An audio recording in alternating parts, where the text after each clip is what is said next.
La differenza la fanno le persone, la differenza la fa la disponibilità. Io lui non lo conosco, gli ho chiesto un'indicazione, dico scusami lo stadio, stava andando da un'altra parte lui. Vieni presso a me, andiamo. Spettacolare, spettacolare. La disponibilità fa la differenza. Stupendo lui, stupendo, mareatissimo. Lui stava andando da un'altra parte. Io il braccio lo devo fare bicuspide perché la telecamera del 6 è rotta, snazzica. Allora, ma che gli devo dire a lui? Ma quanto grazie gli devo dire? Lo trovavo qua allo stadio, non importa, la differenza è lui. Viene presso a me, andiamo, ha cambiato strada e invece sta a portare allo stadio. E secondo te sto male? Beh, per me questo è il massimo, Queste sono cose che apprezzo moltissimo. Devo dire che... vabbè, non lo devo dire, non dico niente.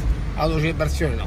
Lui per me è il numero uno. La differenza è questa, la disponibilità. Lui mi sta dedicando 2, 3, 4 minuti del suo tempo. Stava completamente andando da un'altra parte.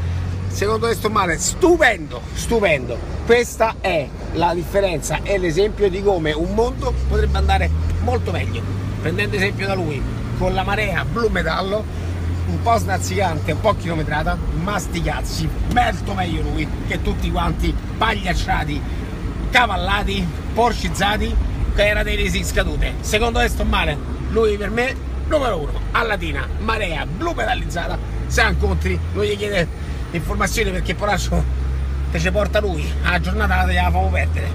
Bella per te, grazie, grazie, grazie. E io sono arrivato allo stadio, viva la life, lui è il numero uno, mi ci ha portato, mo mi paga pure il biglietto. Sei troppo gentile, Vediamo di fare bel campionato, grande, grazie, sei troppo gentile. Ci sono cresciuto qui dentro, che meraviglia, che spettacolo, che uomo, che stima, che bello sapere che ancora c'è gente così, che bello, viva la vita, tutta la vita. Grazie a te.